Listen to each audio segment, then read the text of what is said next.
You shall have no other God before me.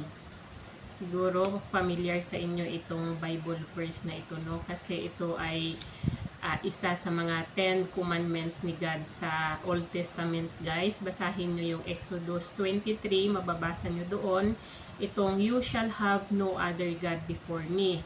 So, itatakil natin dito ano nga ba ang ibig sabihin ng Bible verse na ito, at saka pag-usapan din natin dito, guys, kung ano nga ba yung ginawa ng mga tauhan sa Bible na nilabag nila itong isa sa kautusan ni God na ito, at saka sa papaanong paraan nila nilabag ang kautusan ni God na ito, guys, no? Pag-usapan natin, guys.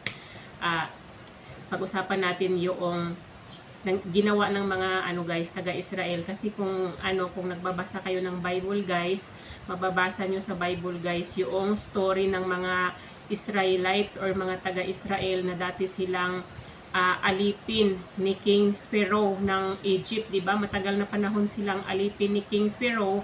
Tapos nung umiyak sila kay God, humingi sila ng tulong para maialis sila sa slavery.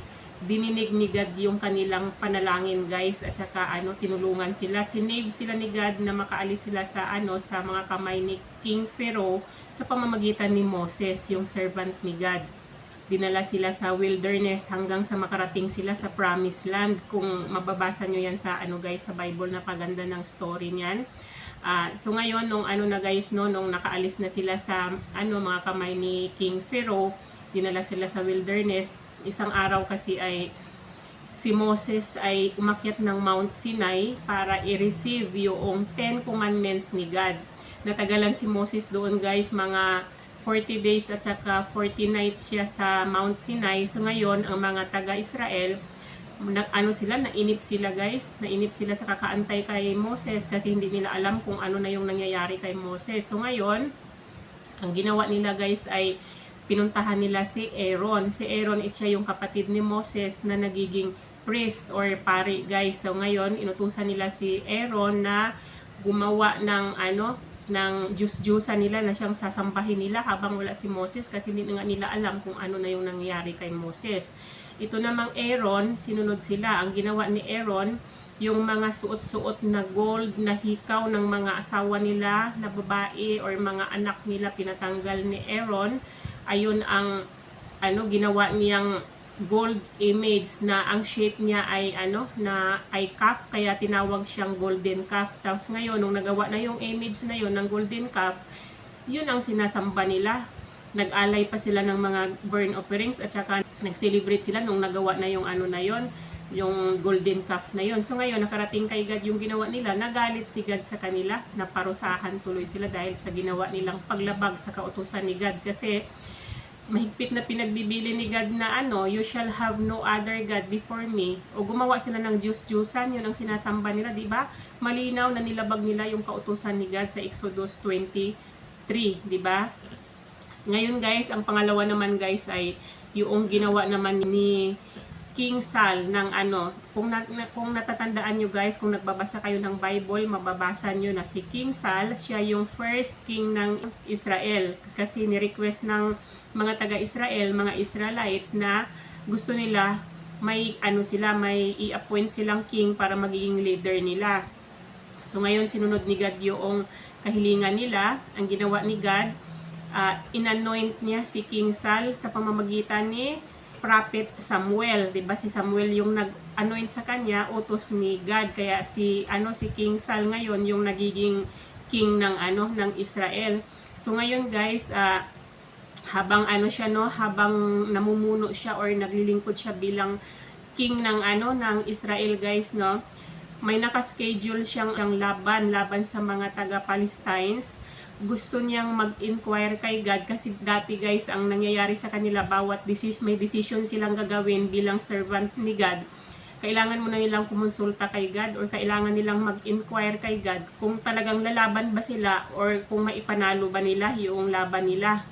So ngayon, kasi nga si Samuel nga yung namamagitan kung ba kung may gustong mag-inquire kay God, kay Samuel dadaan kasi siya nga yung propeta ni God. So ngayon, nahuli si Samuel ng dating, hindi nakarating agad si Samuel, hindi nakapag-antay si King Saul. Ang ginawa niya, guys, ay nagpahanap siya ng medium. Kung i-research nyo ang ibig sabihin ng medium guys, no, sila yung mga may kakayahan sila guys na makipag-communicate sa mga familiar spirits or mga spirit of the dead. May ganun silang kakayahan guys na naririnig nila or nararamdaman nila yung isipan or boses ng mga yung mga namatay na tao ba, mga espiritu ng mga namatay na tao. May ganun silang kakayahan guys. Doon nagpahanap si King Saul ng ganun kasi gusto niyang mag-inquire kung maipapanalo ba nila yung laban sa mga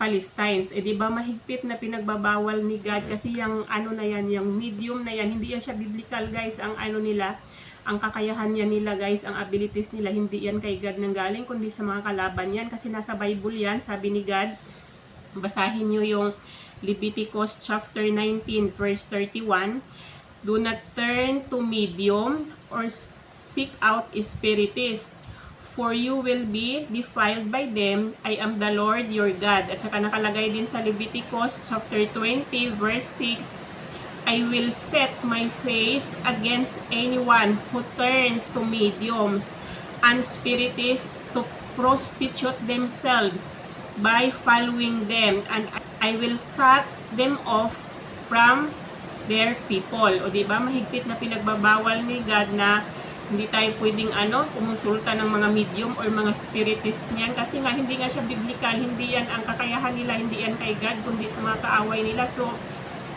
yun ang kinagalit ni God na itong si King Saul, mas pa siya, mas nag-rely pa siya or mas sinik pa niya yung guidance ng medium kaysa isik niya yung guidance ni God, di ba? Si God yung creator niya, si God yung nag-appoint sa kanya bilang king. Dapat ang lahat ng desisyon niya, ipapaalam niya kay God. Dapat kung mag-seek man niya siya ng guidance, kay God niya hanapin yung guidance, kay God siya humiling, hindi sa kalaban, di ba? Mahigpit na pinagbabawal ni God, kaya ang nangyari tuloy, nagalit si God sa kanya, nireject siya bilang king, pinalitan siya. Ang ipinalit sa kanya si King David. Tapos ang nangyari sa kanya guys, may isang laban siyang naganap, namatay siya, nadamay pa yung anak niya na si Jonathan. Kahit basahin niyo pa yan, nasa Bible yan. 1 Chronicles chapter 10 verse 13 to 14. So Saul died for his breach of faith. O diba? Dahil nilabag niya yung kautusan ni God, kaya namatay siya.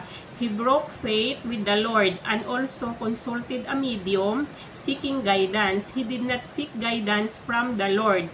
Therefore, the Lord put him to death and turned the kingdom over to David, the son of Jesse. Diba?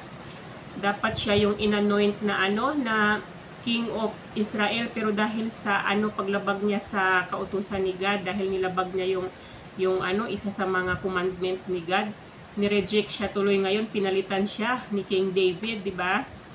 Kaya talagang talagang dapat talaga ay sundin natin yung mga kautusan ni God kasi inuutos niya na you shall have no other God before me. Huwag tayong sumamba sa mga Diyos-Diyusan kasi siya ang nag-create sa atin. Dapat siya lang yung sasambahin natin guys, siya lang yung i-worship natin. Dapat kung may mga man tayo, may mga hihilingin tayo guys, kung gusto natin ng guidance guys, si God ang hinga natin ng guidance, ang hinga natin ng tulong kasi siya ang creator natin, siya yung nakakaalam guys kung ano yung magiging destiny natin, ano yung magiging future natin, kasi bago pa man tayo ipinanganak sa mundo na ito, alam na niya guys kung ano yung mangyayari sa atin in the future. Kaya dapat si God lang, sa Kanya lang tayong mag-rely, yung tiwala natin sa Kanya lang natin ibigay, hindi sa kung kani-kanino. Kasi si God, isa siyang jealous God siya, nakalagay yan sa Bible. Nakalagay yan dito, sabi niya dito, ibasahin niyo yung Exodus chapter 20 verse 5 to 6.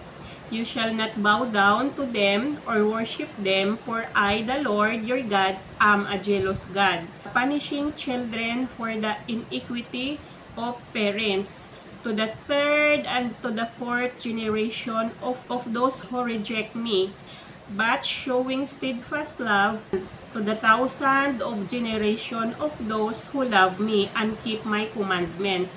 O diba, malinaw na nakasaad dito na si God, isa siyang jealous God.